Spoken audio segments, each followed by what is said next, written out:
This video will cover the anxiolytic and sedative hypnotic drugs. These agents are used in a variety of conditions, but are primarily utilized in the treatment of anxiety disorders and insomnia.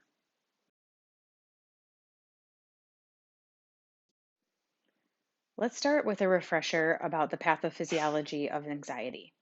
There are three primary models for how anxiety develops. These include noradrenergic, GABA, and serotonin. The noradrenergic theory posits that the autonomic nervous system is hypersensitive and overreactive to external stimuli. This is supported by the fact that anxiolytics decrease autonomic nervous system hyperactivity and norepinephrine release. The GABA theory states that GABAA receptors are decreased or become less functional in anxiety, and this is supported by the fact that anxiolytics increase GABA activity or directly stimulate the GABAA receptor. Finally, the serotonin theory hypothesizes that decreased serotonin leads to aggression and avoidance behavior. And this is supported by the fact that anxiolytic drugs increase serotonin. One way to think about the treatment of anxiety and insomnia is to think about the changes in neurotransmitters produced by these drugs. Increasing GABA signaling and or serotonin signaling is considered anxiolytic, which means it reduces anxiety. Drugs like SSRIs, SNRIs, Busparone, and the Benzodiazepines all increase both GABA and serotonin signaling. On the other hand, if you increase GABA significantly, that has a hypnotic or sleep-inducing effect. Various drugs at higher doses are able to increase GABA signaling significantly, and these include the Z drugs, benzodiazepines, and barbiturates. Given the focus on these classes of drugs to the GABAA receptor, it's worth reviewing the setup and activity of this receptor. One note, the GABAA receptor has been covered previously in the context of antiepileptics and anticonvulsants, and you may want to review your notes from that portion of the integrated pharmacotherapy course. The bottom line is that most anxiolytic and sedative hypnotic drugs bind to the GABAA receptor. The GABAA receptor is a chloride ion channel that is composed of pentameric or 5 different subunits. There are various types of subunits, and they're all named with Greek letters, including alpha, beta, gamma, delta, etc.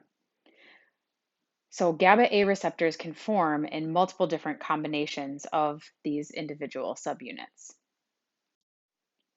The most common combination is displayed on the screen, where there are 2 alpha subunits, 2 beta subunits, and 1 gamma subunit. The GABAA receptor is activated by the endogenous neurotransmitter GABA, which binds to the alpha-beta interface of the GABAA receptor.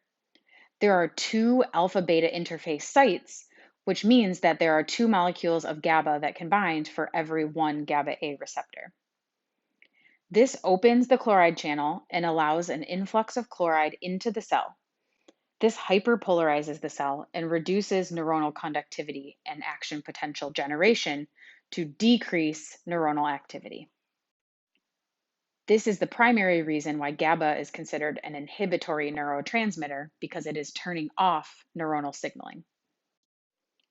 As you can also see by this image, there are several other binding sites on the GABA receptor, and these are targeted by various anxiolytic and sedative hypnotic drugs.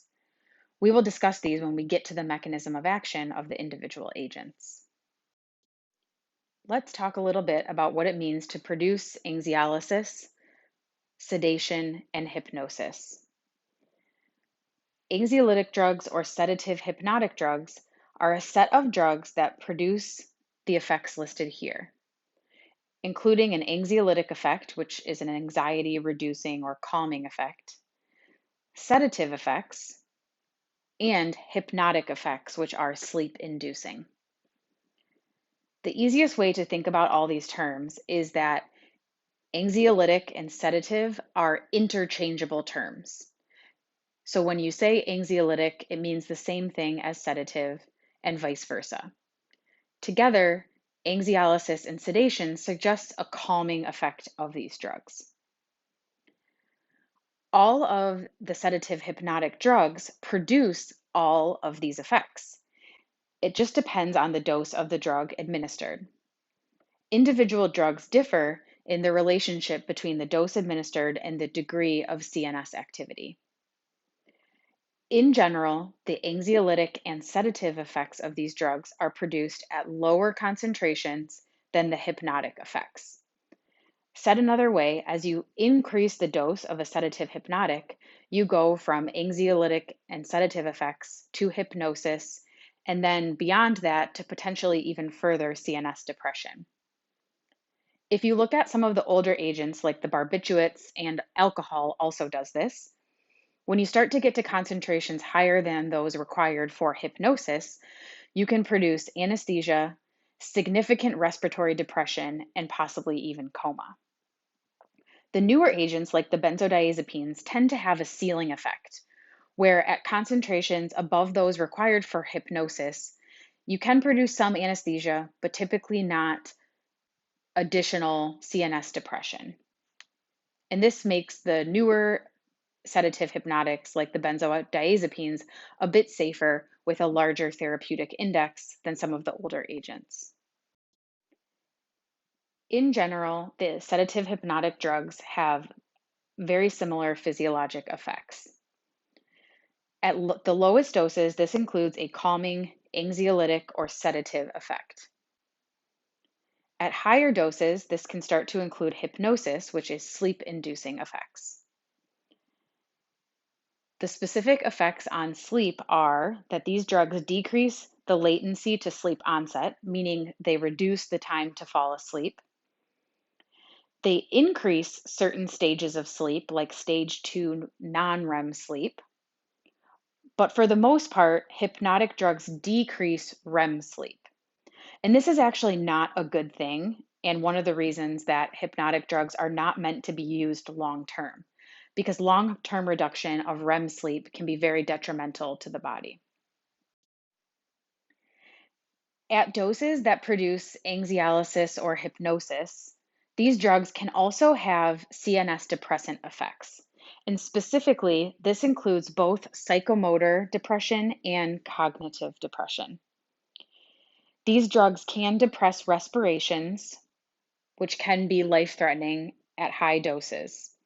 However, they have very little effect on the cardiovascular system, except at very toxic concentrations. In addition, the psychomotor depression can lead to potential hazard, like issues operating heavy machinery or driving or using cognitive functions. This is especially problematic when multiple doses of these drugs are given or when they are combined with other CNS depressants like opioids or alcohol. At doses higher than those required for hypnosis, these drugs produce anesthesia, and they can and are used as anesthetic adjuvants for this reason. Many of the sedative hypnotic drugs also have anticonvulsant activity, and they are primarily used for acute seizures or status epilepticus, as opposed to being used for long-term epilepsy treatment. Finally, most of the sedative hypnotic drugs are also associated with both tolerance, meaning higher doses of the drug are required to produce the same effects, and dependence, which is characterized by a withdrawal syndrome upon discontinuation. The sedative hypnotic drugs in general are associated with significant dependence, and this can be a problem for long-term treatment. And therefore, the recommendation to avoid dependence is to use the lowest dose of a sedative hypnotic for the shortest period of time. These drugs also need to be tapered off when they are discontinued. Now we will start to get into the clinical pharmacology of various sedative hypnotic drug classes. The first sedative hypnotic drug class we'll talk about are the benzodiazepines. These include drugs like diazepam or Valium and Alprazolam or Xanax. In terms of kinetics, all benzodiazepines cross the placental barrier and can transfer into breast milk, so this is a consideration for pregnant or nursing mothers. Their metabolism occurs via cytochrome P450 liver-mediated metabolism, and this is the rate-limiting step in the elimination of the benzodiazepines.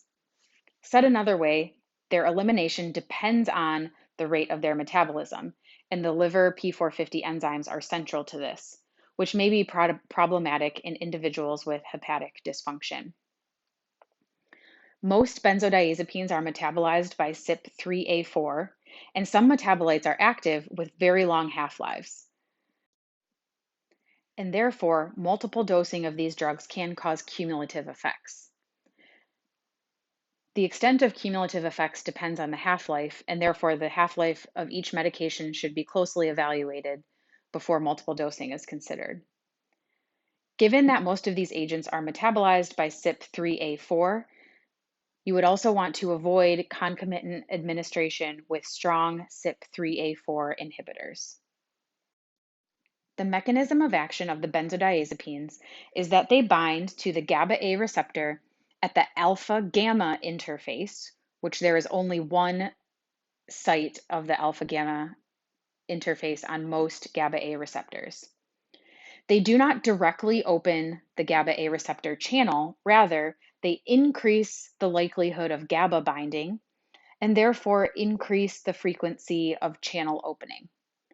Again, they produce no direct activation of the receptor, but rather increase the frequency of channel openings that occur. One of the physiologic effects that is specific to the benzodiazepines compared to other sedative hypnotic drugs is that they can produce a dose-dependent anterograde amnesia, which means that you can't remember events that occurred during the drug duration of action. This is actually a beneficial effect when considering benzodiazepines for anesthetic adjuvants during surgery, but can sometimes be problematic when you consider their abuse. I will now talk about some specific characteristics and primarily kinetic specifics for these various benzodiazepines. The first is alprazolam or Xanax. Alprazolam has a very rapid oral absorption and a half-life of about 12 to 15 hours. Given its very rapid onset, it is one of the benzodiazepines that is more likely to be abused. We also have clonazepam or Klonopin, as well as diazepam or Valium. Diazepam has very erratic kinetics because it has active metabolites. Its half-life is much longer than alprazolam, on the order of 20 to 80 hours. Diazepam also is quite lipophilic and has fast onset, which leads to a higher abuse potential for diazepam as well. Lorazepam or Ativan has no active metabolites, which makes it useful in the case of hepatic dysfunction. Its half-life is about 10 to 20 hours. Oxazepam is actually similar, where it has no active metabolites, which is better for hepatic dysfunction, and a 10 to 20 hour half-life. Finally, we have temazepam or Restoril, which is one of the benzodiazepines that is used more commonly for insomnia, whereas the other benzodiazepines listed here are used more commonly for anxiety or panic attack. Next, I'll talk about the Z drugs. These include zolpidem, zaleplon, and azopiclone, hence the name Z drugs because they all have a Z in their name. These are also sometimes called non-benzodiazepine benzodiazepine receptor agonists, or NBBRAs. And for obvious reasons, that acronym and that title is kind of confusing, and so I tend not to use it and stick more to the Z drugs. They are also sometimes called non-benzodiazepine hypnotics, which could be another way that you see these described. The Z drugs bind to the GABAA receptor, also at the alpha-gamma interface, but in contrast to the benzodiazepines, they bind only to the alpha-1 subtype gamma interface, which is more selective than the benzodiazepines. Because of this enhanced selectivity, they have more effects on sleep as opposed to having anxiolytic type effects. And one advantage to this is that they also have a much lower abuse potential than the benzodiazepines. And so these drugs tend to be used more frequently for insomnia or sleep dysfunction. Their mechanism is that they increase GABA binding to the receptor, which results in an increased frequency of channel opening. The Z drugs do not directly stimulate the GABAA receptor. Another feature of the Z drugs is that they typically have higher lipid solubility than the benzodiazepines, which means that their onset of effects is more rapid. This is also advantageous from a hypnotic perspective because typically when taken to treat insomnia, you want a rapid onset of activity. Another advantage of these agents is that they decrease sleep onset latency, meaning that they decrease the time needed to fall asleep, but they don't have very significant effects on other sleep stages, which is important so that they do not long-term modify sleep architecture. The main reason they have less effect on sleep stages is that their half-lives tend to be much shorter than the benzodiazepines on average. The Z drugs, because of their selectivity for the alpha-1 gamma interface, also lack anticonvulsant activity, in contrast to the benzodiazepines, which do have anticonvulsant activity. The specific Z drugs include zolpidem or Ambien, zaloplam or Sonata, and azopiclone or Lunesta.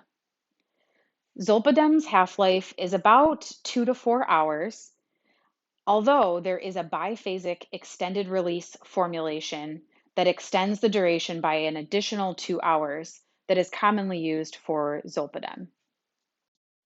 And that is called zolpidem CR. Zolpidem is metabolized by CYP3A4, and therefore strong CYP3A4 inhibitors should be avoided.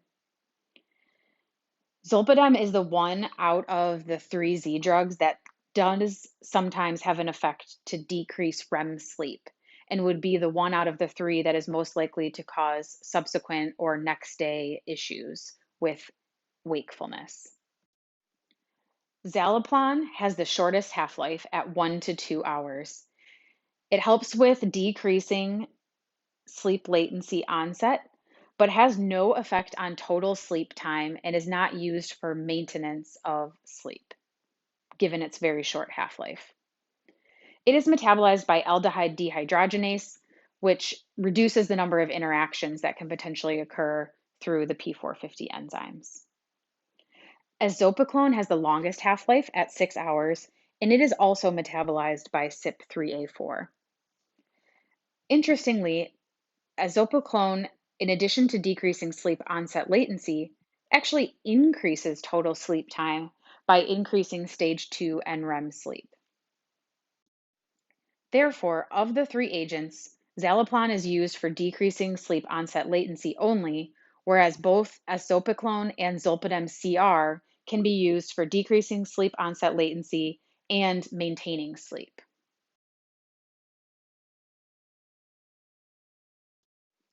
After talking about the benzodiazepines and the Z drugs, which bind to the benzodiazepine binding site on the GABAA receptor to increase receptor activity, it's important to mention the benzodiazepine antagonist Flumazinil. This is a drug that binds also to the benzodiazepine site and can block the activity of benzodiazepines and Z drugs. The reason this is useful is that it can serve as an antidote for benzodiazepine overdose, and it also speeds recovery following anesthesia in which benzodiazepines were utilized. However, it does not block the activity of other GABAA receptor binding drugs, such as the barbiturates.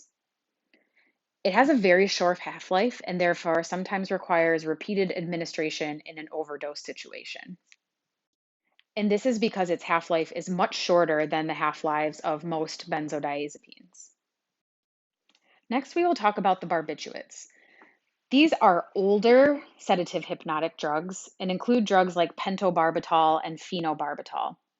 They are not used as frequently anymore, given the safety and efficacy of newer drugs like the benzodiazepines and Z drugs, but they are worth mentioning nonetheless. The barbiturates bind also to the GABAA receptor, but at a site that is distinct from benzodiazepines. This site is within the transmembrane section and is sometimes called the barbiturate binding site. The barbiturates also do not directly activate the GABAA receptor. They also increase GABA binding, but unlike the benzodiazepines, they increase the duration of channel opening. So they increase the length of time that the channel spends open, whereas the benzodiazepines increase the frequency of channel opening. They tend to have much longer half-lives than either the benzodiazepines or Z drugs at approximately 2 to 5 days, and therefore multiple dosing can produce very problematic and life-threatening cumulative effects due to their ability to significantly depress respiration. The difference between the dose required for sedation or hypnosis and the dose that produces medullary depression and coma is very small, and therefore barbiturates have a much lower therapeutic index. Next, I'll talk about the anxiolytic drug Busparone.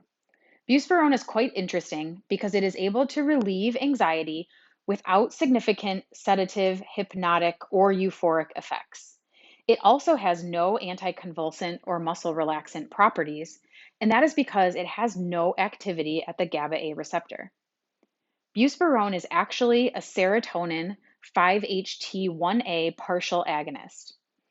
It also may have some affinity for the dopamine D2 receptor, and one of its active metabolites is known to block the alpha 2 adrenergic receptor. But its primary activity is through partial agonism of the 5-HT1A autoreceptor found on dendrites of neurons in the brain. This has very complex effects on neurotransmitter regulation, but in general produces an anxiolytic effect. Some advantages of Busparone are that it has minimal abuse liability, tolerance, and dependence. However, some disadvantages are that its anxiolytic effects take approximately 3 to 4 weeks. Therefore, it is not a great choice for acute anxiety or panic attack, but is a very good treatment option for generalized anxiety disorder. The half-life of Busparone is about 2 to 4 hours, and it is metabolized by CYP3A4. CYP3A4 inhibitors decrease serum levels and should be avoided. Busparone is not known to produce psychomotor impairment. In contrast, its side effects are more characteristic of autonomic changes such as chest pain, tachycardia, headache, tinnitus, GI distress, and paresthesias. One other note about Busparone is that it is safer in pregnancy than other anxiolytics, and it also can be used in combination with antidepressants very safely.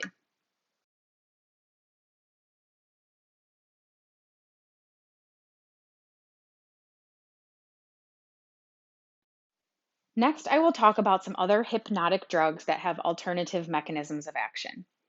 First, we'll talk about Remelteon and Tazimelteon. These are drugs that serve as agonists at the melatonin receptor subtypes 1 and 2. Melatonin receptors and melatonin itself are important for maintaining the sleep-wake cycle. As depicted in this image, melatonin is a metabolite of the neurotransmitter serotonin, and in the pineal gland is synthesized in significant quantities where it is then released into the bloodstream. Over the 24-hour time period, what you find is that during the day, serotonin levels are typically very high and they dip at night. Whereas in contrast, melatonin levels are relatively low during the day and increase at night, which induces sleepiness and sleep. Therefore, Remelteon and Tazimelteon as melatonin receptor agonists serve to replace melatonin and induce the onset of sleep at the appropriate time. Therefore, the main effect of these drugs is to reduce sleep latency without producing rebound insomnia or withdrawal the next day. These drugs are metabolized by P450 enzymes 1A2 and 2C9 and should not be used with strong inhibitors of these cytochrome P450s. They also may cause long-term and more complex endocrine and hormone changes, given that they are essentially serving as hormone replacement therapy. Last, I will talk about two drugs that affect the orexin or hypocretin hormone system. They are Suverexant or Belsomra and Lemborexant, which was just recently approved under the trade name Dayvigo. Orexin A and orexin B are hormones that are normally inactive while sleeping. They normally increase during the day and decrease at night to signal the onset of sleep.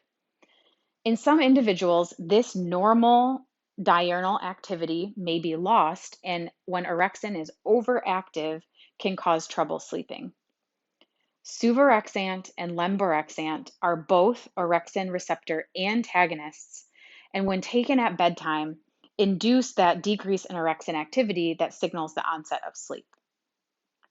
These drugs both decrease sleep latency and increase total sleep time. They are metabolized by CYP3A4, and so strong inhibitors of CYP3A4 should be avoided. They may cause some rebound next day sleepiness, even though they are increasing total sleep time. And it is not exactly clear why that occurs, but could be due to changes in overall sleep architecture.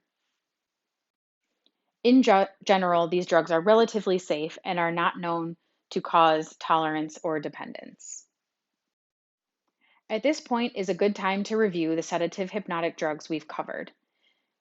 Snap a pic of the QR code to directly access the sedative hypnotic review exercise in Canvas, which will help you study these drugs and drug classes.